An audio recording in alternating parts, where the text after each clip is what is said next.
तीसरा हमारा टॉपिक है वो है मामला सल्फ़ की शराइत। मामला सल्फ़ क्या है? मामला सल्फ़ से मुराद कोई चीज़ नक़द रकम लेकर पूरा माल मुकर्ररा मुद्दत के लिए तहवील में देने की शर्त के साथ बेच दे। लिहाज़ा अगर ख़रीदार कहे कि मैं ये रकम दे रहा हूँ ताकि मसलन 6 महीने बाद फ़लाँ चीज़ ले लूँ और बेचने वाला कहे कि मैंने कबूल किया, या बेचने वाला रकम ले ले और कहे मैंने फ़लाँ चीज़ बेची और उसका कब्ज़ा जो मैं 6 महीने बाद दूँगा, सौदा सही है, ठीक है? यानी दोनों में ही ये चीज़ हो कि वो कहे कि हाँ, मैं ले रहा हूँ, वो कहे कि हाँ, मैं दे रहा हूँ, ठीक है? अगर कोई शख़्स सोने या चाँदी के सिक्के बतौर सल्फ़ बेचे और उसके इवज़ चाँदी या सोने के सिक्के ले, सौदा बातिल है।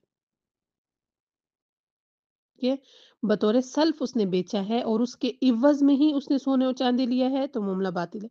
लेकिन अगर कोई ऐसी चीज़ या सिक्के जो सोने या चाँदी के ना हों बेचे और उसके इवज़ कोई दूसरी चीज़ या सोने या चाँदी के सिक्के ले, तो सौदा उस तफ़सील के मुताबिक सही है जो आइंदा मसाइल में आएगा और 7वीं शर्त में मज़कूर है उसकी, ठीक है? एहतियात मुस्तहब ये है कि जो माल बेचे उसके इवज़ रकम ले, कोई दूसरा माल ना ले, ठीक है? यानी एक माल के बदले में उसी की जिन्स का दूसरा माल लेना, तो इससे सौदा बातिल है। लेकिन अगर उसने एक माल लिया है और उसके इवज़ उसने पैसे लिए हैं, तब भी ठीक है। अगर उसने एक माल दिया है और उसके इवज़ कोई दूसरा माल उसने लिया है, तब भी मामला सही है। मामला इस सल्फ़ के बारे में बात हो रही है, ठीक है? दूसरी कोई खरीदो-फ़रोख्त नहीं है। ये सिर्फ़ मामला इस सल्फ़ की शराइत है। मामला इस सल्फ़ की 7 शर्तें हैं। उन ख़ुसूसियात को जिनकी वजह से किसी चीज़ की कीमत में फ़र्क पड़ता हो, मुअय्यन कर दिया जाए।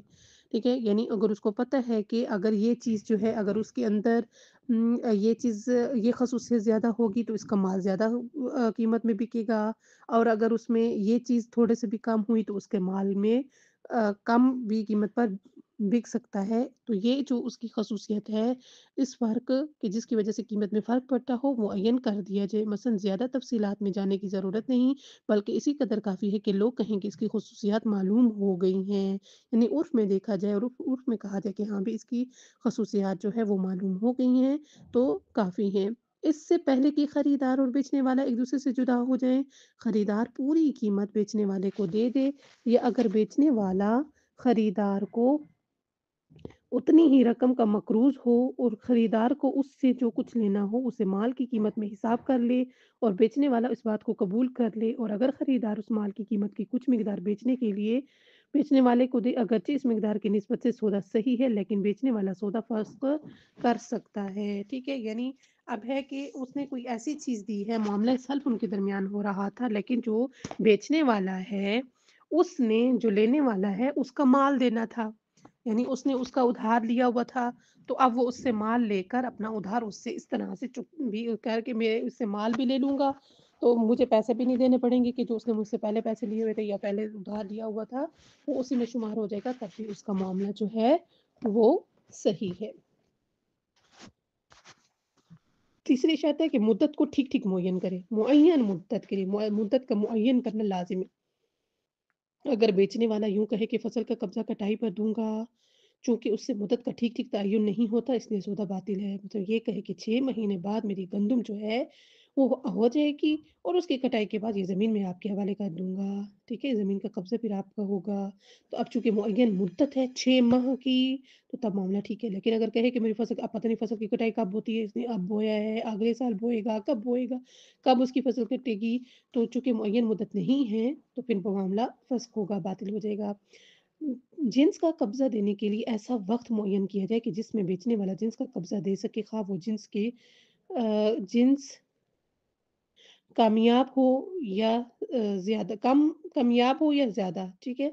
यानी जिन्स का कब्ज़ा देने के लिए उस वक़्त मुअय्यन किया जाए, ऐसा वक़्त उसने मुअय्यन करना है कि जिसमें बेचने वाला उस जिन्स का कब्ज़ा उसको दे सकेगा, ठीक है? यानी ऐसा ना हो कि वो वक़्त से पहले ही सौदा कर दे और वो बाद में उसकी चीज़ क्या है कम या ज़्यादा हो जाए, ठीक है? और तो उसके लिए वक़्त का मुअय्यन करना लाज़िम है कि जिसमें वो उसको तहवील में दे सकता है। जिन्स का कब्ज़ा देने की जगह एहतियात वाजिब की बिना पर मालूम हो, मुकम्मल तौर पर मुअय्यन हो, ठीक है? जिस जगह पर वो जिन्स का कब्ज़ा देगा, उस जगह का भी मुअय्यन होना लाज़िम है एहतियात वाजिब की बिना पर। लेकिन अगर तरफ़ैन की बातों से जगह का पता चल जाए, तो उनका नाम लेना ज़रूरी नहीं है। इस जिन्स का तोल या नाप या अदद मुअय्यन किया जाए, यानी अगर तोल कर दी जा रही है तो उसका तोल मुकर्रर हो, नाप कर दी जा रही है तो उसको मुआल और अदद के यानी गिनती करके दी जा रही है तो हर चीज़ मुअय्यन हो और जिस चीज़ का सौदा उमूमन देख कर किया जाता है उसे बतौर सल्फ़ बेचा जाए तो उसमें कोई हर्ज नहीं। लेकिन ये ज़रूरी है कि अखरोट और अंडों की बाज़ किस्मों की तादाद का फ़र्क इतना कम हो कि लोग उसे अहमियत ना दें। शर्त नंबर 7, जिस चीज़ को बतौर सल्फ़ बेचा जाए अगर वो ऐसी हो जिन्हें तोल कर या नाप कर बेचा जाता है, तो उसका इवज़ उसी जिन्स से ना हो। ठीक है? यानी सल्फ़ मामला सल्फ़ हो रहा है और ऐसी चीज़ की जो तोल कर या नाप कर बेची जाती है, या तो तोल कर बेची जाती है कि इसको इतने कुल किलो है या इतने तोला है, सोने की बात हो रही है या फिर नाप कर यानी कपड़े वग़ैरह का है, नाप कर बेचा जाता हो और उसका इवज़ उसी जिन्स से ना हो। यानी अब ये जो तोल कर दी जा रही है, उसी के बाद आप तोली हुई चीज़ें यानी अगर 1 किलो चीनी ले रहे हैं, तो 1 किलो चीनी ही उसको वापस दें, ठीक है? ऐसा नहीं। उसकी जिन्स ना हो, बल्कि एहतियात लाज़िम की बिना पर दूसरी जिन्स में से कोई ऐसी चीज़ ना हो जिसे तौल कर या नाप कर बेचा जाता हो और यही हुक्म फ़तवे के तौर पर तो है कि उस जिन्स का ना हो और एहतियात की बिना पर उसके ऊपर लाज़िम है कि दूसरी जिन्स भी ना हो और अगर वो चीज़ जिसे वो बेच रहा हो, उन चीज़ों में से हो जिन्हें गिन कर बेचा जाता हो, तो एहतियात लाज़िम की बिना पर उसका इवज़ खुद उसी की जिन्स से ज़्यादा मिकदार में मुकर्रर नहीं करना चाहिए, ठीक है? लेकिन अगर चीज़ है कि जो गिन कर बेची जाती है 1, 2, 3, 4 यानी 1 कार्टन, 2 कार्टन, 3 कार्टन, 4 कार्टन गिनकर बेची जा रही है, तो उसकी सूरत में उसके ऊपर एहतियात की बिना पर लाज़िम आता है कि वो जो चीज़ है कि जितनी मिकदार उसकी बनती हो, उतनी मिकदार में ही बेचे, उससे ज़्यादा क्या ना बेचे।